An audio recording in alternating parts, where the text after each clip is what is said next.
Playing is not when you have the puck; it's when you don't. Like how if you clocked your time. But it is with the puck. It's like what like I think what St. Louis might be saying there too. It's like it's it's mostly without the puck, but when you do have the puck, it's not about putting it through someone's feet and doing the most beautiful Right. move in the Yeah, world. that's It's a better way about of saying it. putting Yeah, the puck in the right place. yeah. It's like you might say dumping the puck, like, but there's ways to dump the puck and ways not to. There's ways to dump a puck where you get possession. There's ways to dump a puck where you lose possession. So it's like that's the intelligent part of the game. Well, then, because we see this too a lot, where guys they're doing unnecessary things on the ice when they have the puck, like they would in a drill. Like I'm thinking of last summer. I remember watching a D. He does drills like this. Did 50 crossovers like from one side of the ice to the other, going backwards across the blue line. It's like that never happens. That's not a thing. So it's putting extra individual skill things where it doesn't belong because you can't read the play properly. So that's a better way of putting it. Playing the game is when you have the puck, but it's also most of the time when you don't have the puck. So if you clock your time with the puck during a game, it's not going to be very long. Like maybe you have it for a few minutes a game on your stick, maybe, you know. No, not So maybe. No chance. right. So it's like for from that perspective, all these other things like the decision making, the reading the plays, the being in the right spot with and without the puck, you need to know this kind of stuff. It's not just that individual isolation of how well you can do your 10 and 2s and this kind of stuff. You know what I mean? So Well, I've got kids like that, right? Like they're on the ice and like it's just well, Charlie and I laugh because he's on the ice. Like he plays at a high level. He comes back and he sees kids that are growing up and they're on the cusp of they're in their draft years or they're getting to the almost to junior. Like they got that 1, 2, 3 year gap, and it's like, can you just make a freaking flat pass? Yeah. Everything's got to be sauce. If you do a stick handling drill, like or if there's a stick handling piece to it, it's always got to be something extra, and it's okay to have it in your bag.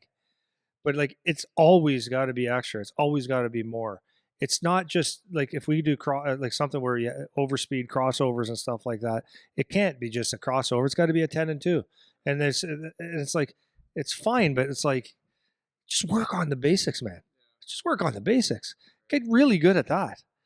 And but then it shows in a game. It shows in their games when they try to do way too much. mm-hmm. You know. So let's go back to this. I skipped forward a little bit. So why is there an epidemic, as the Habs coach says? Maybe because in many places we don't preach tactics. Perhaps further down the pyramid, the predominant development model in North America focuses on technical skills.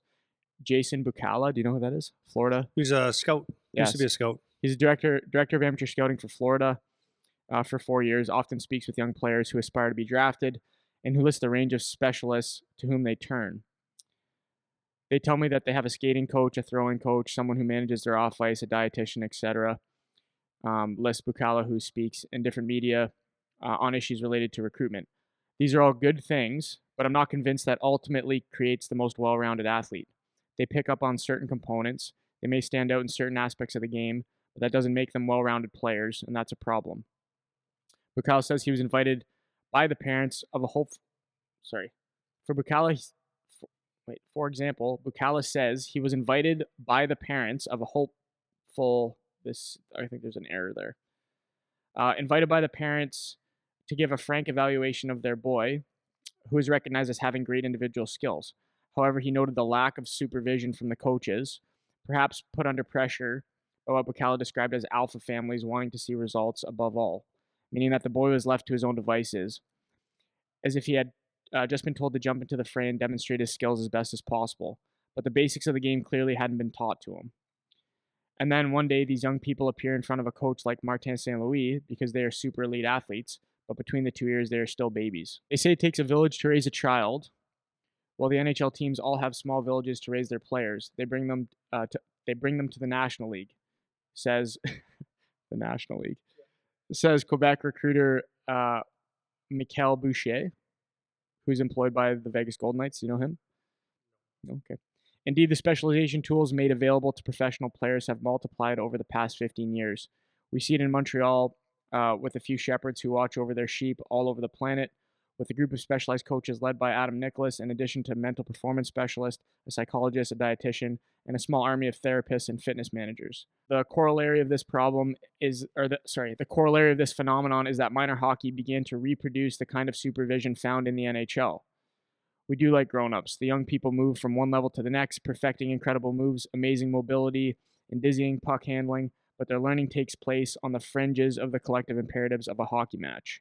Many young players are very well developed skill-wise, but can they create chances on offense with their teammates, create numbers and that sort of thing? Do they learn to position themselves well, to work in the defensive zone, to understand the game well?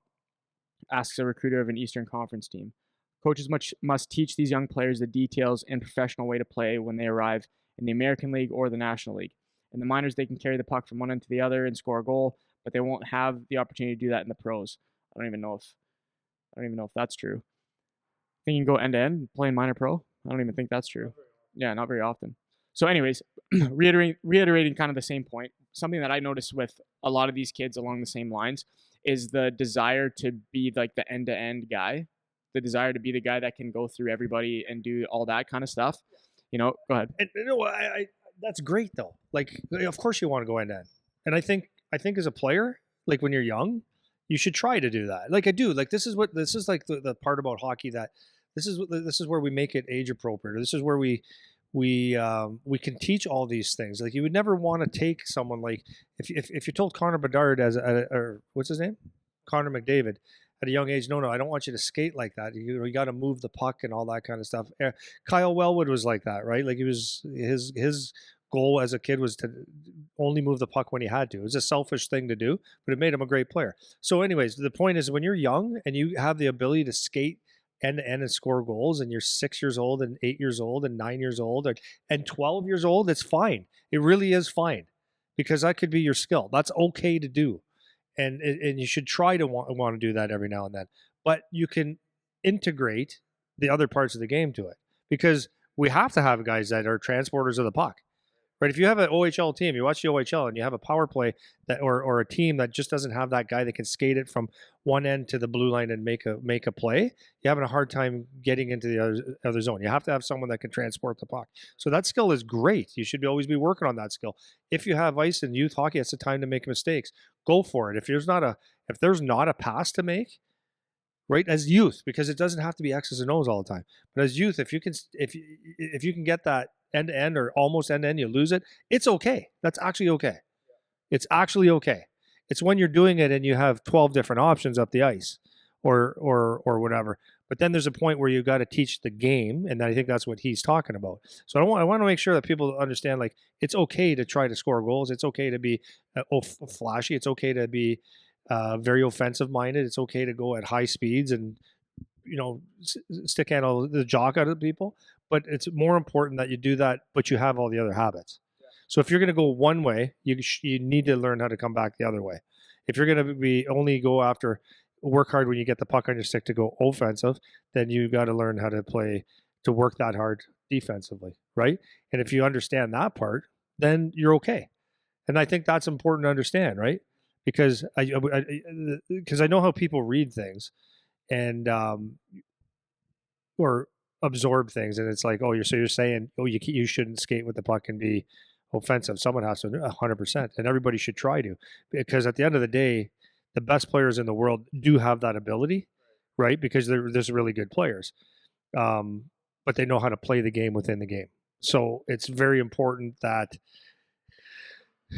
you want to be as good as you can be, and because what that does is that if you're high skilled, high compete, highly defensively orientated, tough, all that stuff, it just gives you more bullets for your gun.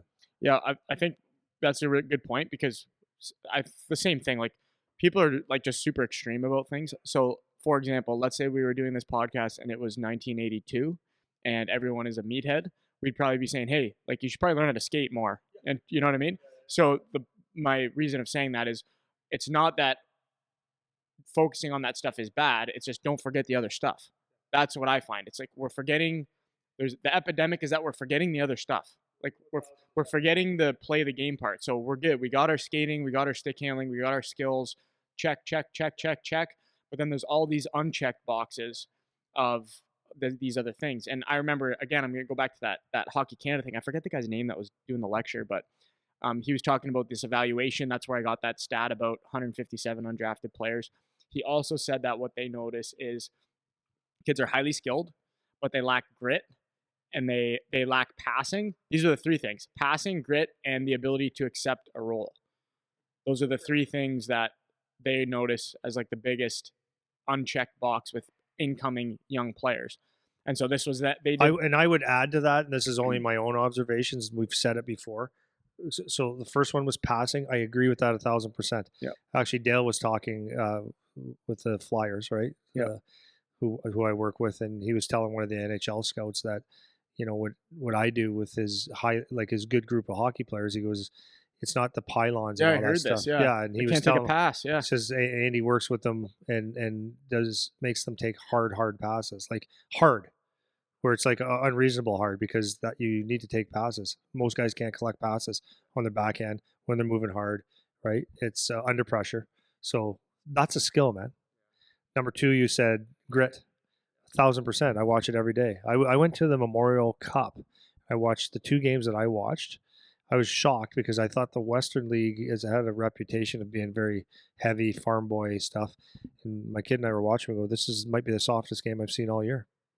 Then we went to another one. It was like, wow, there's no Ryan McGuire out here. yeah, Different. and I'm not saying gritty doesn't mean you're killing people, but I was just gonna say it's not to say, again, we're just trying to be reasonable. It's not, we're not saying like, wow, there should be 5 fights every 3 seconds in the game. Yeah.